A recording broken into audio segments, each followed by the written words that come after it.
Eto mga kababayan, breaking news po tayo. Mainit pa sa pandesal na naman po mga kababayan. Habang nagkakape po kayo, magpandesal muna tayo para habang nanonood ng mga video na to. Kasi po, kape at pandesal lang po tayo muna. Dahil nga po itong nangyari dito sa EDSA. Nag-rally na naman. Breaking news mga kababayan. Itong mga kababayan natin dito, pinangunahan po ito ni Congressman Kiko Barzaga, ang ating matikas na congressman. Idol ko po yan mga kababayan. Saludo po ako sa iyo, Congressman Kiko. Eto, panoorin po ulit natin yung rally dito sa Manila mga kababayan.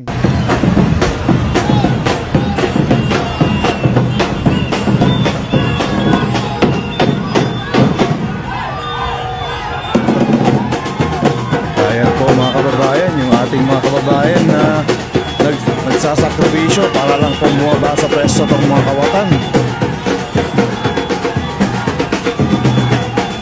Tignan mo nga naman yung mga kababayan natin, mga kababayan, no? Sa gitna ng init at traffic at sa dami ng tao, nagsasakripisyo sila para lang po to pababain yung mga administrasyon natin na mga katiwalian nila, yung mga kawatan.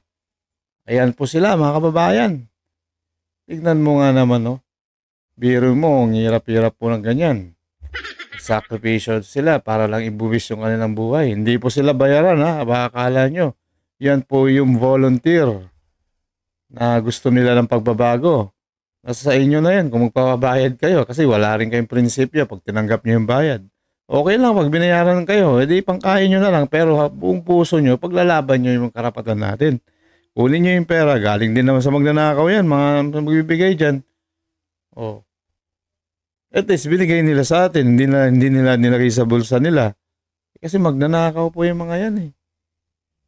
Yung mga ano dyan, yung mga kapit to ko na yan, yung mga nag-ano dyan, mga nag-uudyok pa dyan, yung mga yung mga administrasyon. Dahil nga po, talagang kung matatanggal na sila, dahil nga ito, nagkakaroon ng rally ngayon, sila nang susunod na gigisahin ng taumbayan ng mga Senado. Ayan po, kababayan, no?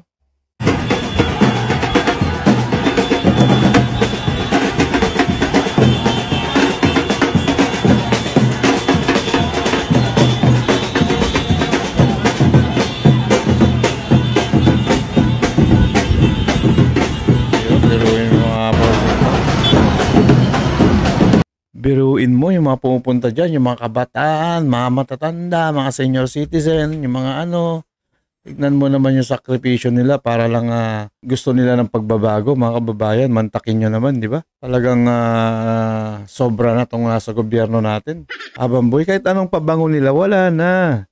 Talo na sila. Bistado na, bitag na sila. Sabi nga ni Bentol po, bitag na kayo, mga kaibigan. Eto mga kababayan, yung kung sino man yung mga nanonood dito, lalo na kung yung mga nasa iba't ibang bansa, yung mga kababayan natin, ito po yung nangyayari ngayon, ngayong hapon na to mga kababayan, live lang, real time, mga 3:12 ng hapon. Ito, nagsisimula na magtipon-tipon ang mga tao para sa malaking rally ngayon, October 12, na pinangunahan niya at inannounce ni Congressman Kiko Barzaga noong nakarang araw pa. Yan pa lang po ang appetizer mga kababayan. Yan pa lang ang appetizer. Meron pang malaking plano na para nga to pababain yung mga kawatan na administrasyon ni BBM Marcos. Wala na silang magawa dito sa mga taong bayan dahil punong-puno. Tignan mo naman yung perwisyong inabot ng matrap. So, kasi po, gusto lang po namin ng pagbabago kaya nagsasakripisyo yung mga taong yan. Nabala na rin yung mga driver natin yung naghanap buhay dahil sa mga kabalbalan ninyo, mga damuho kayo. Ayan mga kababayan yung mga nasa ibang bansa at saka nandito sa Pilipinas, yung mga nasa probinsya dyan, ito po yung nangyari dito sa Manila, sa EDSA Shrine. Dito po, ayan po. Ako po, kung nandyan po kayo, huwag muna kayong pumunta dyan dahil matatraffic lang kayo.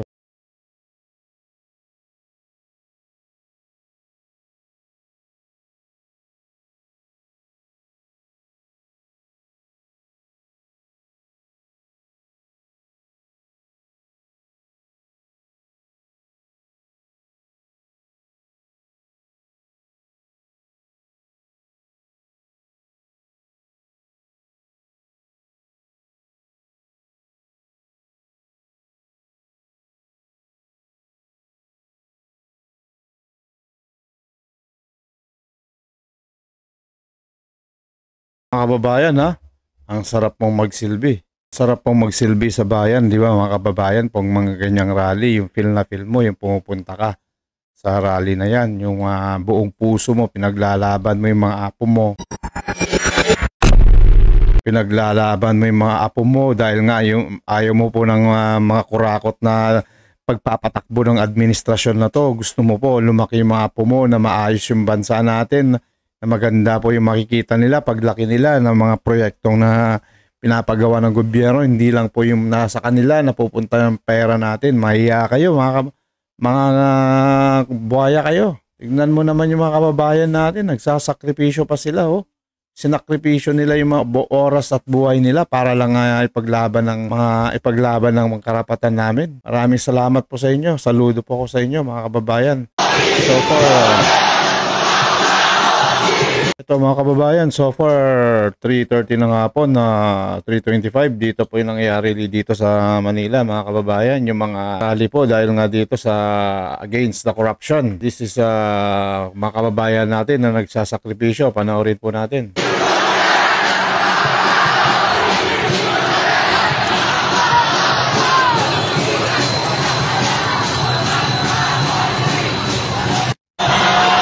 Patay tayo dyan.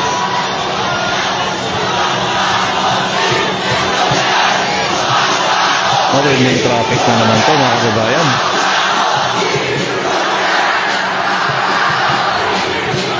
Ayan, nagsarado na naman yung mga daan dun sa Manila dahil nga to sa mga di mapigilan na pagdami ng tao. Ngayong hapon pa lang yan. How much more mamayang gabi.